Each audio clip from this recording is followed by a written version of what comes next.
Assalamualaikum warahmatullahi wabarakatuh. Perkenalkan, nama saya Iin Aprilia dengan NIM 502021169. Di sini saya akan menjelaskan bab 2, yaitu tentang sistem pemidanaan, yang merupakan salah satu tugas dari Kapsel Hukum Pidana kelas A.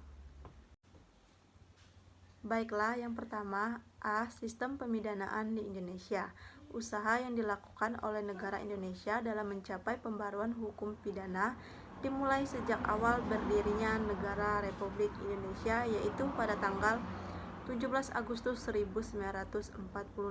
Usaha tersebut hingga saat ini dilakukan dengan tujuan utama, yaitu menciptakan suatu kodifikasi hukum pidana nasional untuk menggantikan kodifikasi hukum pidana yang merupakan warisan kolonial Belanda, yaitu Wetboek van Strafrecht voor Nederland Indie 1915, yang merupakan turunan dari Wetboek van Strafrecht negeri Belanda. Terdapat 3 permasalahan pokok dalam pembaruan pidana di Indonesia, yaitu perbuatan yang dilarang, orang yang melakukan perbuatan yang dilarang, dan masalah penjatuhan pidana.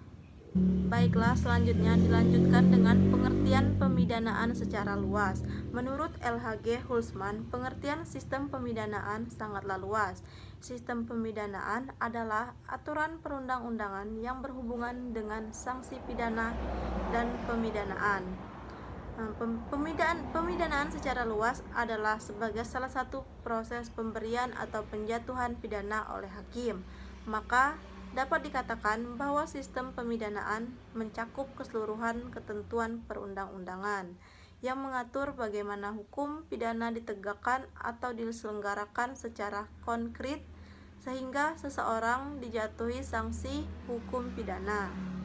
Hukum pidana Indonesia menentukan jenis-jenis sanksi pidana atas pidana pokok dan pidana tambahan.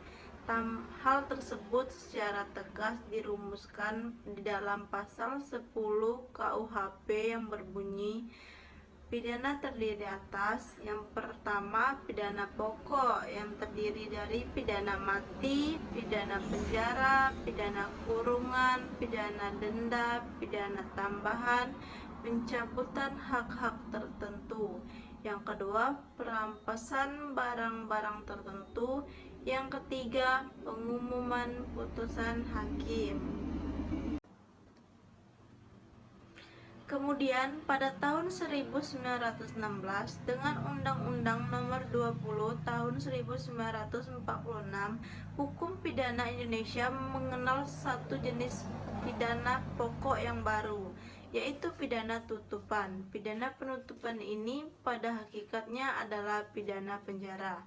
Namun dalam mengadili orang yang melakukan kejahatan yang diancam dengan penjara karena terdorong oleh maksud yang patut dihormati, maka hakim boleh menjatuhkan pidana tutupan. Dengan demikian, sistem pemidanaan yang tercantum dalam KUH pidana mengenal 2 macam sistem, yaitu sistem pemidanaan alternatif, yang artinya bahwa hakim dalam memutuskan perkara boleh memilah dan menjatuhkan putusannya. Yang kedua, sistem pemidanaan tunggal, diartikan bahwa hakim dalam menjatuhkan putusannya harus sesuai dengan rumusan yang terdapat dalam pasal tersebut. Yang selanjutnya ada teori-teori pemidanaan. Teori-teori ini sendiri terbagi menjadi 3. Yang pertama yaitu teori absolut atau retributif. Teori absolut memiliki penamaan yang berbeda-beda. Beberapa ahli menyebutnya sebagai teori retributif atau pembalasan, sedangkan sebagian lainnya menyebutnya dengan teori absolut. Teori absolut lahir dari aliran klasik dalam hukum pidana. Hal ini dipertegas oleh Sudarto yang mengatakan bahwa aliran klasik terutama melihat kepada perbuatan yang dilakukan dan dikehendaki pidana yang dijatuhkan seimbang dengan perbuatan tersebut. Jadi secara ekstrim dapat dikatakan bahwa aliran klasik dalam pemberian pidana lebih melihat ke belakang. Yang selanjutnya, yang kedua ada teori relatif atau tujuan. Teori tujuan lahir dari aliran modern. Aliran ini meninjau dari pelaku kejahatan, bukan dari perbuatannya. Pemidanaan yang dijatuhkan harus melihat sifat-sifat dan keadaan si pembuat. Menurut teori ini, kejahatan merupakan suatu produk dari sifat alamiah seorang pelaku dan dari keadaan pelaku di dalam masyarakat tersebut. Menurut Karl O. Christensen, ada beberapa ciri pokok relatif, yaitu yang pertama, tujuan pidana adalah pencegahan.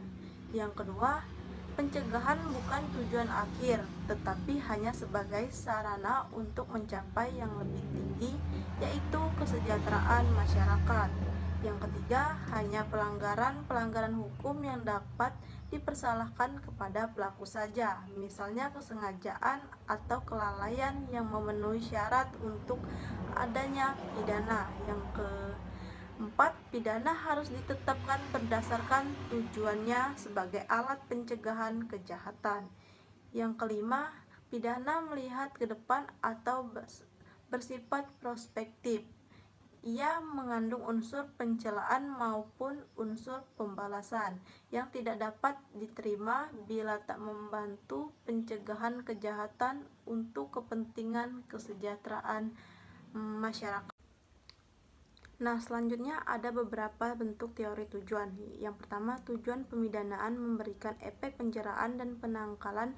Penjeraan sebagai efek pemidanaan menjauhkan terpidana dari kemungkinan mengulangi kejahatan yang sama atau pencegahan khusus.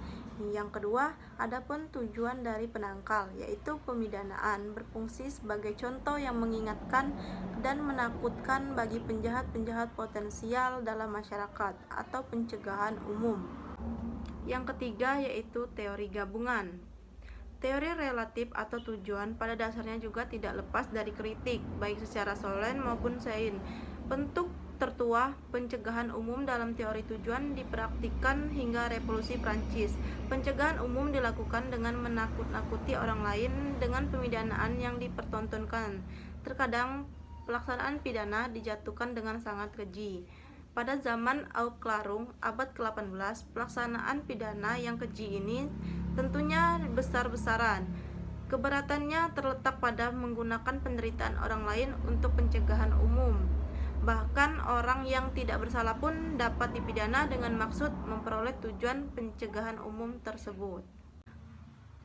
Herbert L. Parker mulai membicarakan sintesa atas dilema yang berkepanjangan dari teori-teori pemidanaan yang menjadi dasar tujuan pemidanaan. Ia mengusulkan pentingnya kembali ke paham retributif dalam hal pemidanaan. Ia cenderung menganggap bahwa pembalasan lebih berguna sebagai titik awal untuk mengkaji kejahatan dan pemidanaan secara rasional serta lebih integral. Ia memandang harus ada pemahaman baru tentang pemidanaan. Menurut pokok-pokok pikiran yang mendasari adanya pemahaman baru tersebut adalah sebagai berikut. Yang pertama, kehendak bebas adalah ilusi karena tingkah laku manusia ditentukan oleh kekuatan-kekuatan yang terkandung di dalam kekuatan diri seseorang yang mengubahnya. Yang kedua, tanggung jawab moral dengan demikian juga ilusi karena tidak dapat dibebankan pada suatu tingkah laku yang memang dibentuk. Yang ketiga, tingkah laku manusia seharusnya dipelajari secara ilmiah dan dikendalikan. Yang keempat, fungsi hukum pidana seharusnya secara sederhana dan murni membawa seseorang ke dalam suatu proses pengubahan tingkah laku mereka yang telah melakukan kejahatan, sehingga mereka tidak akan melakukannya lagi di masa mendatang. Dari pemikiran itu dapat ditarik kesimpulan bahwa berkehendak menggabungkan dua ide awal pemidanaan, yaitu pemikiran dari penganut teori absolut dan pemikiran dari penganut teori relatif.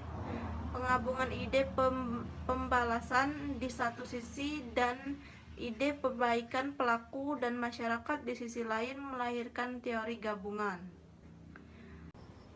Baik, mungkin itulah yang dapat saya sampaikan. Semoga bermanfaat. Kurang dan lebih saya minta maaf. Saya ucapkan wassalamualaikum warahmatullahi wabarakatuh. Terima kasih.